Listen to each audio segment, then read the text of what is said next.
দর্শক, এই মুহূর্তে আমরা যুক্ত হয়েছি মিরপুরের যে অবদা বিল্ডিং রয়েছে, সেই অবদা বিল্ডিং থেকে আপনাদের সাথে যুক্ত হয়েছে। আপনারা জানেন যে আজকে কিন্তু 10ই মহরম চলছে এবং সেই মহরমের যে সর্বশেষ পরিস্থিতি, সেখানে কিন্তু তাদের যে মহরমের যে শেষ মুহূর্তের যে পরিস্থিতি এবং শেষ মুহূর্তের যে বিদায়ী অনুষ্ঠান, সেটি কিন্তু এই মুহূর্তে সেই যে ক্যাম্প রয়েছে সেই ক্যাম্পে কিন্তু উদযাপন হচ্ছে। আপনারা দেখতে পাচ্ছেন যে এখানে কিন্তু যারা এখানকার যে স্থানীয় রয়েছে তারা কিন্তু এখানে যে মহরমের যেই আসর রয়েছে বা স্থান রয়েছে, সেখানে কিন্তু তারা বিভিন্ন ধরনের এই খাবার সামগ্রী সেগুলি নিয়ে এখানে এসেছেন এবং এখানে কিন্তু দোয়া করা হচ্ছে। এবং অপরদিকে আমরা কিন্তু আপনাদেরকে হয়তো শুনতে পাচ্ছেন যে আপনারা কিন্তু দর্শক এই মুহূর্তে দেখছেন কিন্তু তবারক বিতরণ করা হচ্ছে এবং বিভিন্ন ধরনের যারা এখানকার স্থানীয় রয়েছে তারা কিন্তু এখানে আপনার তবারকগুলি গ্রহণ করছে। দর্শক, আপনাদেরকে যদি দেখানোর চেষ্টা করি যে মহরমের যে একটি মূল আকর্ষণ এবং যেই দর্শক আপনাদেরকে যদি দেখানোর চেষ্টা করি যে মহরমের যে মূল আকর্ষণ এবং যেই মূল ঘোড়া রয়েছে, এটি ঘোড়াই যে সেই ঘোড়াটি কিন্তু এখানে সাজিয়ে রাখা হয়েছে এবং এটিকে কিন্তু প্রস্তুত করা হয়েছে যে বিকালে যে তাজিয়া মিছিল রয়েছে সেই মিছিলের উদ্দেশ্যে কিন্তু এটি বের করা হবে এবং এইটা নিয়ে যাওয়া হবে।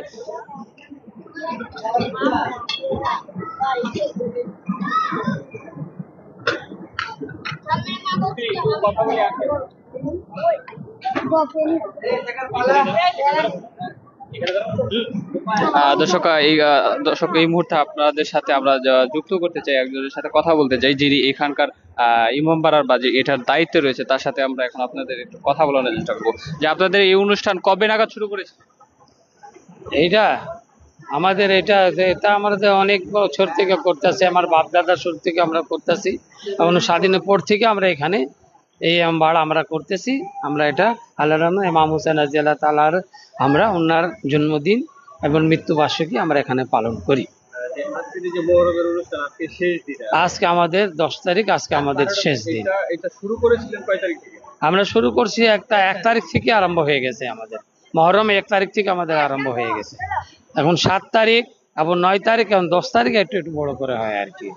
কি আয়োজন ছিল এই কয়দিনের ভেতর সেগুলো যদি একটু বলতেন। আমাদের আয়োজন ছিল এই দুলদুল বানাবার আয়োজন ছিল, আমাদের ঝর্ণা পার্টি আছে, ঝর্ণা পরে আমাদের ইমাম হোসেন রাদিয়াল্লাহু তাআলা মানকাবাত পড়ে সেটা প্রোগ্রাম ছিল আমাদের। তারপরে আমাদের নিশান বাইর হয়, সেটা প্রোগ্রাম ছিল, সেটা আমাদের বাইর হয়েছে আল্লাহর রহমতে। তারপরে কালকে আমাদের আখাড়া সেটা বাইর হয়েছিল, সেটাও আমাদের বাইর হয়েছে। এখন লাঠি খেলা হয়েছে, এখন তালবার খেলা হয়েছে, এইগুলি আমরা সব কালকে পালন করছি। এখন তাজিয়াগুলি বাইর করা হয়েছে, সেটা আমরা পালন করছি। আজকে শেষ অনুষ্ঠান কোনটা রয়েছে, সেই শেষ অনুষ্ঠানের মানে কিভাবে এটা শেষ করবেন বিদায়? আমরা এটা শেষ করবো, এটা আমরা আখাড়া বাইর করবো, ঢোল বাইর করবো, ঢোল বাজাবে এবং তাজিয়া বাইর করবে। তারপরে আমরা এখানে রাত 12টা পর্যন্ত আমাদের চলবে। মালকাবাত পড়া হবে, নার পড়া হবে এবং মিলাদ পড়া হবে। এটা আমাদের 12টা পর্যন্ত একটা শেষ করতে হবে। 12টার পরে আমরা একটা নদীতে গিয়ে ঠান্ডা করে দেবো। ঠিক আছে দর্শক, আপনারা এই যে ইমামবাড়ার যে দায়িত্ব রয়েছিলেন আমরা কিন্তু তার সাথে কথা বলছিলাম এবং আপনাদের সাথে যদি দেখাতে চাই যে এখানে কিন্তু যারা রয়েছে তারা কিন্তু এখানে যে মহরমের যে ঢোল বাজানো সেটি কিন্তু এখানে করছে। দর্শক দেখছেন যে ইমামবাড়ার যে দায়িত্ব রয়েছেন তার সাথে কথা বলার সময় কিন্তু আমরা এখানে যেই যারা ছোট ছোট ছেলেরা রয়েছে তারা কিন্তু এখানে ঢোল বাজাচ্ছে এবং সেই ঢোল বাজানোর যে পরিবেশ আপনারা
আপনাদের সাথে যে এখানে কিন্তু আজকে যে মহরমের যে শেষ পরিবেশ, শেষ পরিস্থিতি, আজকে কিন্তু বিকালবেলা যে তাজিয়া মিছিল রয়েছে, সেই তাজিয়া মিছিলের মাধ্যমে কিন্তু এখানকার যে মহরম রয়েছে সেগুলি কিন্তু আজকে শেষ করা হবে। তাজিয়া মিছিলের পরে যে অনুষ্ঠান রয়েছে সেটা মূলত কিছুটা রয়েছে এবং রাত্রে 12টা নাগাদ সেই অনুষ্ঠান শেষ হওয়ার কথা রয়েছে।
যে কি হচ্ছে যে বলেন আমাদের সাথে একটু শুনি আপনাকে। এটা ধরেন মহরমের সময় আসে না?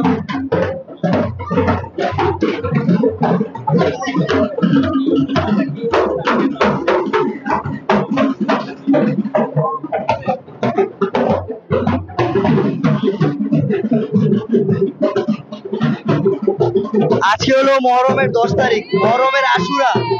আশুরার দিন সবাই আর কি দুলদুল বের করে, ঘোড়া বানায়, কেউ তাজিয়া বানায়, এই আর কি।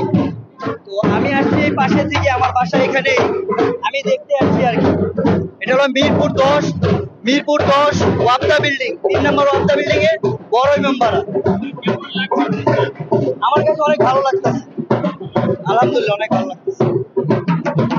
দর্শক আপনাদের সাথে জানানোর চেষ্টা করছিলাম যে এখানে যে মহরমের সর্বশেষ পরিস্থিতি এখানে কিন্তু সেটি দেখতে পাচ্ছেন চোখে পড়ার মতো হয়েছে এবং এখানে যে বিতরণের আয়োজন সেটিও কিন্তু হচ্ছে এবং এখানকার যে ছাত্র যারা ছোট ছেলে মিলে তারা কিন্তু সেই অনুষ্ঠানটি খুবই আনন্দ পালন করছে। মহরমের যে শেষ দিন সেটি কিন্তু খুবই গুরুত্বপূর্ণ সেই দিক থেকে তারা খুবই অন্যরকম ভাবে আয়োজন করে সেলিব্রেট করে থাকে। বিকাল 3টা নাগাদ এখানে আবারও সেই তাজিয়া মিছিলের কথা রয়েছে। আমরা পরবর্তীতে আপনাদের সাথে আবারও যুক্ত হওয়ার চেষ্টা করবো এবং দেখানোর চেষ্টা করবো যে সেই তাজিয়া মিছিল